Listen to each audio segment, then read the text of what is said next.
What's up, y'all? I'm Lady, and in today's video, I'm going to wrap up my reading for the month of March.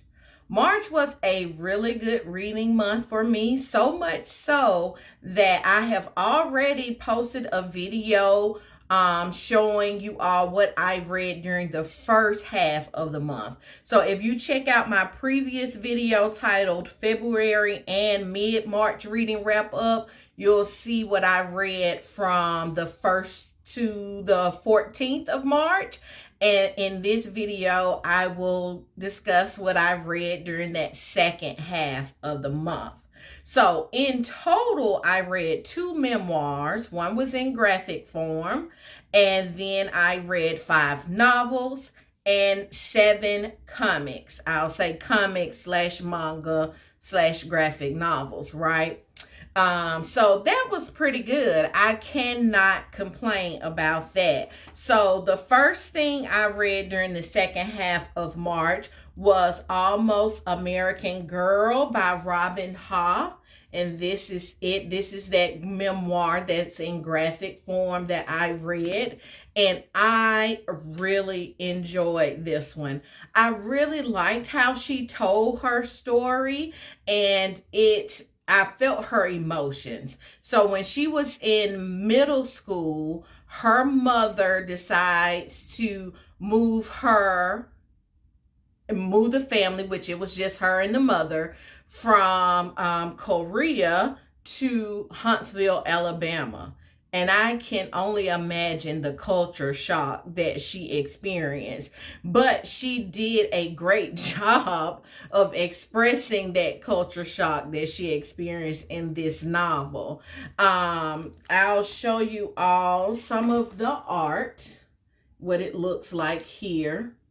And I just really enjoyed this. Not only was she telling her story, but she was also, I don't know, paying tribute to her mother in a way with this graphic novel, because she talked about how strong her mother was, how as a child she missed out on some of those things, hardships that her mother faced being a single mother in Korea, right? And so that explains why her mother, wanted to leave, but she, being a child, didn't understand that. And so she wrote her story in graphic novel form, and it's good. I highly recommend this one. Okay, so the next one is another graphic novel, which is Brazen by Penelope Bagu, is her name. And this one is basically, it's just short stories on various women throughout history. These women who have, changed the world as far as music, science, social work, art, I don't know, social justice, so many things. And I absolutely loved the way it's written, the wit and the humor that she used, and telling these women's stories was excellent. This is just a little of how it is. Like each person that she talks about, each woman that she discusses, it's about 4 or 5 pages, and then at the end there is a full page that shows, talks about that, or I should say, like, describes that person. Like this one, she discussed, this was about, who was this one? This one, what was her name?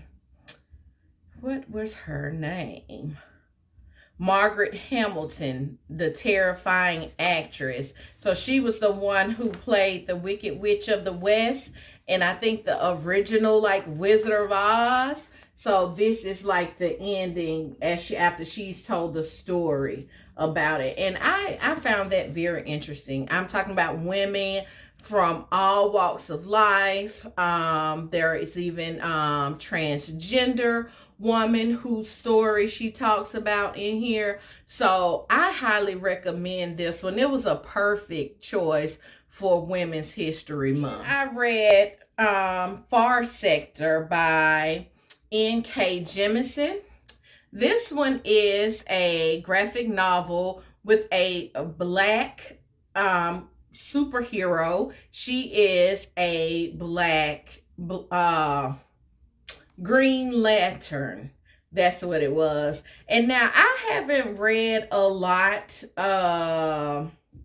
superhero graphic novels or comics, but this one was good. This one was good. I did enjoy it. I would recommend it.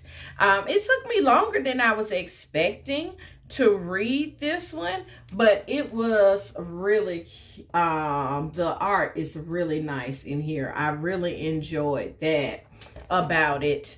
And I like the way it ended. I would definitely be down to read more from this black Green Lantern, right? I liked her background story. I found the world that she was working in very interesting.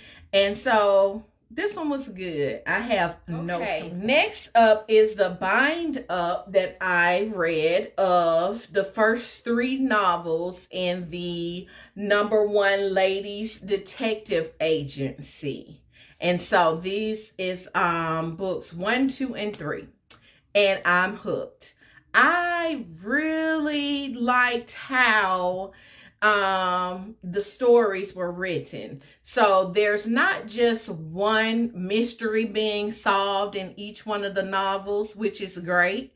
It's like one main mystery, but then other clients come into the detective agency, and then those their crimes or their cases are solved. I liked how one book picked right up where the other book left off. I love Precious Ramosway, the main character, and a lot of the other characters. This one was just really good. I could easily see myself like reading, because right now there are 23 books already out in this series, and I think the 24th one will be released this year. So I'm in no hurry to, rush out and read them all, but I could easily see myself for the next few years reading 2 or 3 of these, around March Mystery Madness, until I complete the series. So this was really good, and I do highly recommend. The last book that I want to talk about is In Every Mirror She's Black. This one, I actually finished it on the 2nd of April, but I read most of it during the month of March. So I'll just include it here, especially since this is a library book, and I'm going to take it back to the library. And I'll just say, I hate to say I do not recommend, but I don't recommend. I will say this book kept my interest. I was invested in the story of these 3 ladies, but at the end of it, I just was like, this isn't it. So we have 3 women. We have Kimmy, and she's Nigerian American woman, head of her, #1 in her career in the field that she's in, and she's struggling with her insecurities in her personal life, and she receives the opportunity to take a job in Sweden, and she goes, and she just makes terrible decisions in her life when it comes to her dating. She's on it, when it comes to her career, but her dating life and the decisions she was making, I just could not get with it. And then you have Brittany Ray, who is a 38-year-old flight attendant, and she meets this super rich guy on one of the first class flights, and a relationship ensues, which I don't think it should have started to begin with, especially how it started, okay? And then it just gets crazy from there for her. I would say Brittany Ray, her story was the one that I was most invested in. Like, how is this going to turn out? And then you have Muna, who's 18 years old, and she's from Somalia, and she is living in Sweden in a refugee camp. And then she is placed into an apartment with other ladies who are refugees, and she is living her life, and the story ends on her. And for the most part, I didn't even see, like, all three of these ladies have a connection to the one white guy in Sweden. I won't share, all of that part with you, but I'll just say this book, I don't know, what was she trying to go for. I think she was trying to tell us about the racism that takes place in Sweden, because she actually, the author, she is based in Sweden, and she is Nigerian American. But there were also themes about someone with autism in here that was not clearly or properly represented, in my opinion. And then the worst thing of all, so one of the characters, and I don't think this is a spoiler, but one of the characters, she gets involved with, well, I won't say all the way involved, but she's attracted to a man that's clearly a racist. Clearly a racist. He hadn't treated her nice in any kind of way.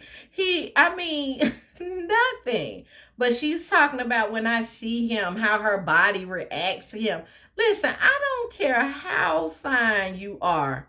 If you are a racist, get away. And so I found that part hard to even read. So, this one is one of those that's been around everywhere. I think it just came out last year. And yeah, no, it says 2021 is when this one came out. And so, I mean, if you want to read it, read it. But I mean, if it wasn't for the book club, I don't think I would have picked it up. So yeah, so that's my wrap up for March 2023. Overall, I enjoyed most of the books that I read. And so in the comment sections below, you all let me know, how was your March reading month? What did you read? Tell me your favorite book you read in the month and your least favorite book, okay? That's it for me, y'all, in this one. I will see you in my next one. Bye, y'all.